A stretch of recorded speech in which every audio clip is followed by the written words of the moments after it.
I started becoming conscious of video games' larger effect on my life when the COVID-19 pandemic hit. I was playing games nonstop. It was only my first year of high school and I developed quite an unhealthy relationship with video games. It didn't help that my school didn't really take online classes seriously because that made me also not take them very seriously. So I was pretty much playing games in almost every class. My schedule was like this. I would wake up, play games all day long, maybe practice some violin, and then go to bed. That was it. 2 of the 5 days a week, I would have school for a few hours inserted into that schedule. But other than that, it was games all day.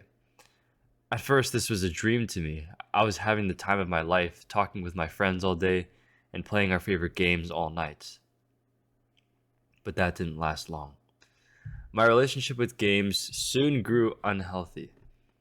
I felt the need to constantly play all the games I'd bought, even when I didn't actually want to play them. My mind kept telling me to play more and more so I could become better at games or so that I could enjoy myself. But I wasn't enjoying myself. I lost my creative spirit. When I was bored, I wouldn't try to brainstorm something fun to do or to fix my boredom like I did in the years prior when I was a young kid. I would immediately resort to games instead. Either that or later on, TikTok. TikTok was just starting to grow immensely in popularity, and that short form, quick entertainment soon became very addicting. Games combined with TikTok as easy ways to cure my boredom totally killed my creativity. I no longer had any ambitions other than playing games, and when I really had nothing better to do, I would pull out TikTok. But TikTok was only really a problem deeper into the pandemic.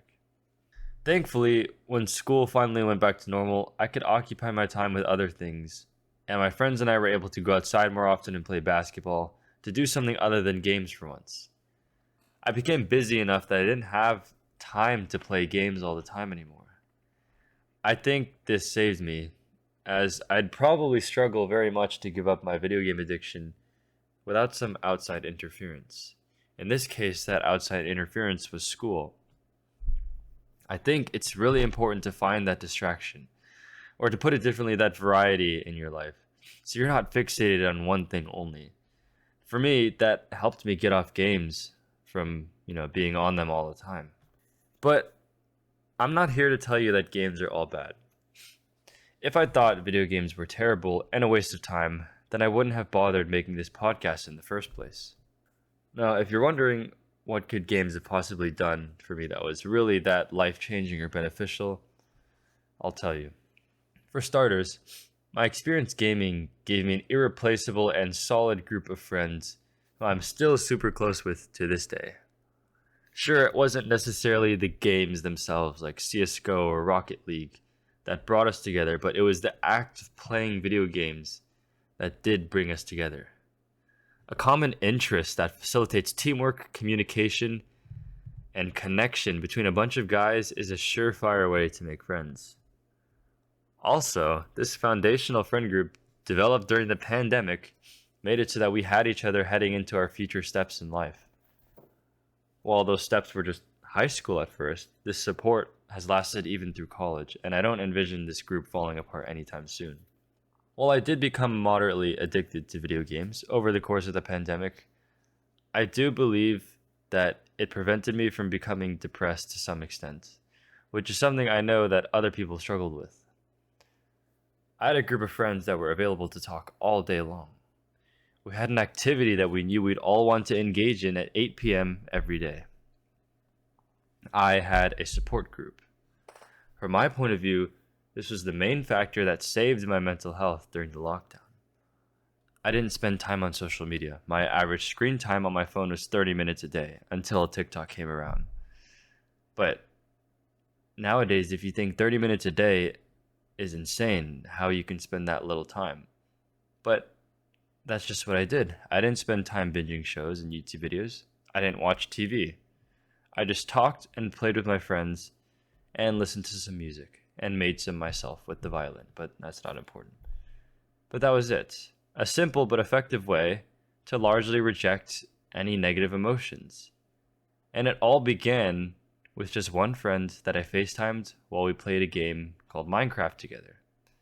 And then one by one, we increased our group to the point where our voice calls would have 7 to 8 people and we'd all be playing games together and it would sound lively and exciting. Almost like we were in the same room with each other.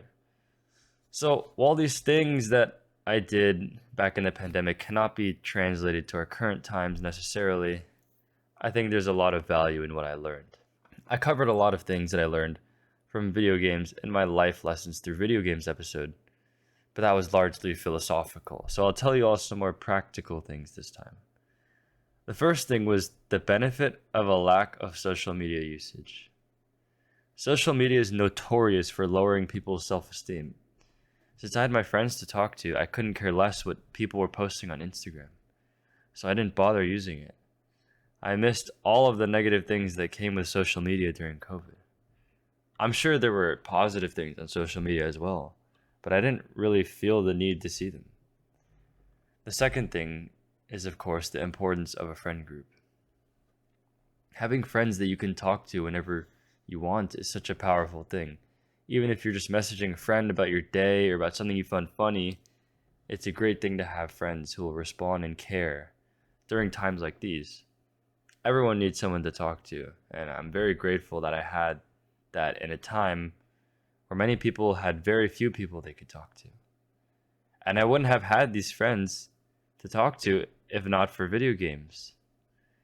So, in retrospect, I don't regret playing video games at all. Maybe I wish I spent a little less time on TikTok, but what's done is done. And yes, while my addiction to video games could have done some damage, I don't regret playing them.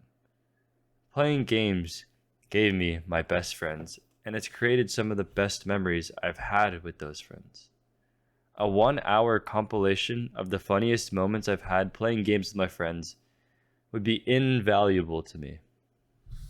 You cannot put a price on something like that. The amount of happiness I would experience from a video like that could not be afforded with any kind of wealth. Thankfully, later on, I discovered a clipping software where I could record the last 15 seconds of whatever just happened.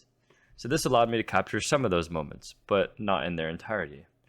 And I want to show you some of them because maybe you might think, well, how could video games possibly have brought you so much happiness? But if you watch these clips, you'll understand.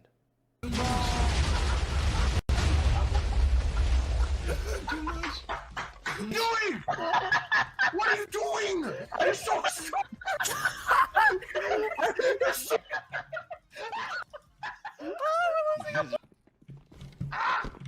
Nice!